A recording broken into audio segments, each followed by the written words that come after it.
presenting lecture number 2, and the topic is The Road to Pakistan. from your book We Learn SST, class 5. published by Oxford University Press. Let's start our topic. The Road to Pakistan.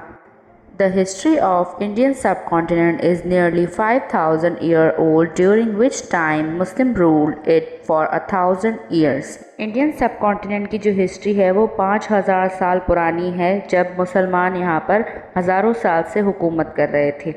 The Portuguese were the first European to come to the subcontinent and set up colonies. पोर्टुगस पहला European था जिसने सब subcontinent आकर colonies set की. The Dutch came next, drove out the Portuguese and took over their colonies.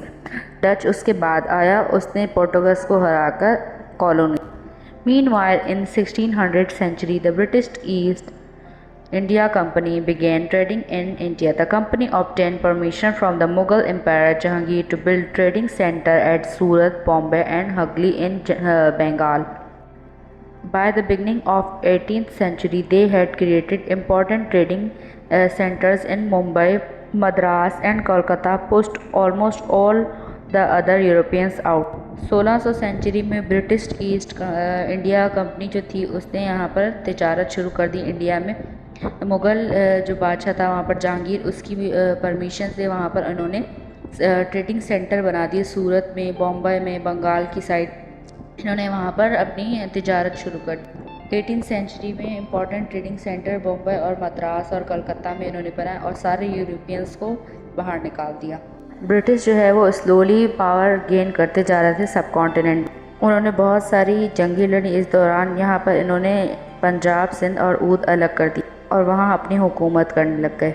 The war of independence, आज़ादी की जंग, 1857. British east India company की जो पॉलिसीज़ थी वो मुसलमानों को बहुत ही ज़्यादा इफ़ेक्ट कर रही थी, बहुत ही ज़्यादा तंग कर रही थी. उन्होंने वहाँ के जो मुग़ल बादशाह थे बहादुर शाह ज़फ़र, उनको भी बहुत तंग करके रखा हुआ था. मुसलमान बहुत ही ज़्यादा गुस्से में थे और बहुत ही ज़्यादा इनसे परेशान थे. ना उनको जॉब्स दी जा रही थी, ना ही उनको उनके हुकूक दिए जा रहे थे. हिंदूज़ जो थे वहाँ के, वो भी इनकी पॉलिसीज़ से बहुत ही ज़्यादा तंग थे, क्योंकि उनको अपनी रिलीजियस जो प्रैक्टिस, उनकी मजहबी जो उनकी प्रैक्टिस थी वो भी नहीं करने देते थे और उनमें बहुत इंटरफेयर करते थे. लोग वहाँ की एक्टिविटीज़ से बहुत ही ज़्यादा परेशान हो गए थे. पूरे मुल्क में बहुत ही ज़्यादा परेशानी थी. The reason of the war. The 1856 East India Company introduced a new kind of rifle. British east India company जो थी उसने नई किस्म की राइफ़ल तैयार की जिसको सोल्जर्स होते थे उनको अपने दांतों के बीच में फंसा कर लोड करना पड़ता था. इंडियन सोल्जर्स जो थे उन्होंने सस्पेक्ट किया, उन्होंने देखा कि इसमें या तो गाय की या तो पिग की चर्बी है इसमें. ये दोनों ही इनके रिलीजन हिंदू और मुस्लिम्स के ख़िलाफ़ थे. मुस्लिम्स के लिए जो पिग की चर्बी थी वो हराम थी और हिंदू जो है उनके लिए गाय की चर्बी जो है वो हराम थी, क्योंकि गाय जो होती है वो उनकी माता होती है. हिंदू मुस्लिम दोनों ही ये अपने मुंह में नहीं रख सकते थे. जो कलकत्ता के सोल्जर्स थे उन्होंने मना कर दिया ये राइफ़ल अपने मुँह में रखने से. तो ब्रिटिश ने उनको बहुत ही बुरी सज़ा दी, जिससे सोल्जर्स जो है वो बहुत ज़्यादा भड़क गए और उन्होंने इनके ख़िलाफ़ एहतजाज करना शुरू कर दी. दिल्ली में उन्होंने बहादुर शाह ज़फ़र को रेस्क्यू किया. बहादुर शाह ज़फ़र को ब्रिटिश ईस्ट इंडिया कंपनी ने जो है वो लाल किले में कैद कर दिया था. इंडियंस जो सोल्जर थे उन्होंने बहुत ही बहादुरी से वहाँ जंग लड़ी, लेकिन कुछ रीज़न्स की वजह से वो हार गए, क्योंकि वहाँ के जो सोल्जर थे, ब्रिटिश के जो सोल्जर थे, वो इनसे कई गुना ज़्यादा स्ट्रॉन्ग थे. The effects of the failure of the war. आज़ादी की जंग में बहुत हज़ारों लोग मारे गए और जो बच गए उनको बहुत ही बुरे तरीके से ट्रीट किया जा रहा था. मुस्लिम जो है इस जंग में सबसे आगे आ गए थे, तो ब्रिटिश जो है उन्होंने मुस्लिम्स को ही टारगेट बना लिया. हिंदूज़ भी यहाँ पर इस जंग में पार्टिसिपेट किया हुआ था, हिंदुओं ने भी, लेकिन वो पीछे हट गए और ब्रिटिश के साथ मिल गए. उनके साथ कोऑपरेट करके उन्होंने उनकी सर्विसेज एक्सेप्ट कर ली और अपनी एजुकेशन में उन्होंने पार्टिसिपेट लिया, उनकी एक्टिविटीज़ में पार्टिसिपेट लिया और पॉलिटिकल डेवलपमेंट जो थी उनमें भी ये लोग पार्टिसिपेट करने लग गए.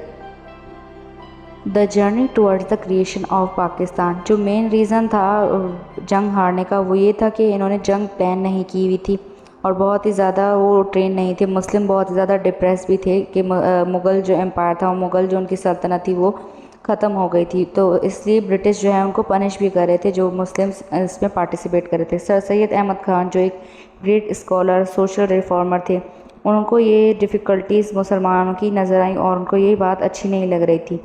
برٹش کو جو غلط فہمی ہوئی تھی کہ مسلمز ان کے خلاف ہو گئے ہیں، وہ صحیح کرنے کے لیے سر سید احمد خان نے بک لکھی cause of the Indian revolt. وہ برٹش رولرز کو سمجھانا چاہ رہے تھے کہ آزادی کی جنگ کیا تھی اور مسلمانوں کی طرف ان کا بیہیویئر تاکہ تھوڑا نرم ہو جائے۔ سر سید احمد خان نے مسلمانوں کو سمجھایا کہ ان کو انگلش، سائنس اور ریلیجیس ایجوکیشن بھی لینی چاہیے تاکہ وہ آگے پروگریس کر سکیں۔ اس لیے انہوں نے محمدن اینگلو اورینٹل کالج علی گڑھ میں کھولا 1875 میں، جہاں پر مسلمز تعلیم لے سکیں، جو آج کے زمانے میں یونیورسٹی ہے۔ 1920 میں وہ ایک یونیورسٹی بن گئی تھی۔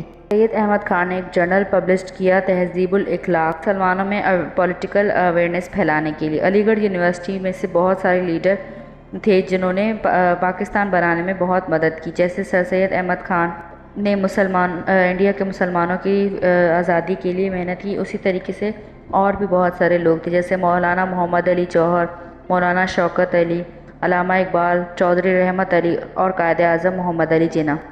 کچھ جو مسلم تھے، نواب سلیم اللہ، نواب محسن ملک، نواب وقار ملک، یہ آل انڈیا مسلم لیگ میں تھے۔ یہ دھرنا کرنا چاہ رہے تھے، پروٹیسٹ کرنا چاہ رہے تھے مسلمانوں کے رائٹس کے لیے، جس کو قائد اعظم محمد علی جناح نے 1913 میں آل انڈیا مسلم لیگ جوائن کر لی۔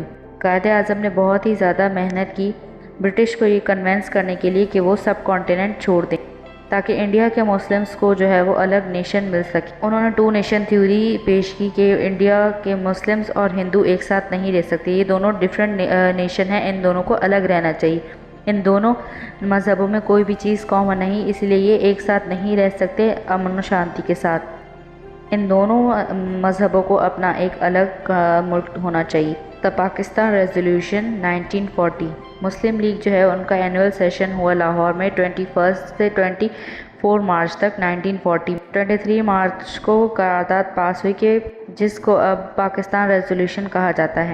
اس میں مسلمانوں کے لیے الگ نیشن کی ڈیمانڈ کی گئی۔ قائد اعظم نے بہت محنت کی کہ مسلمانوں کو وہ ایک الگ آزاد ملک دے سکیں۔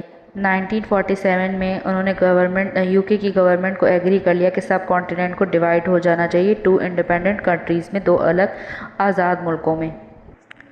1947 کو دونوں ملک آزاد ہو گئے، دونوں ملک ڈیوائڈ ہو گئے، انڈیا الگ ہو گیا اور پاکستان الگ ہو گیا۔ آن 14 اگست 1947 کو پاکستان بن گیا۔ بہت ہی اسٹرگل اور بہت ہی مشکل کے بعد، بہت ہی جانوں کی قربانی دینے کے بعد فائنلی پاکستان آزاد ہو چکا تھا، مسلمانوں کو الگ نیشن مل چکا تھا۔ Hope you enjoyed and learned basic concept of today's topic.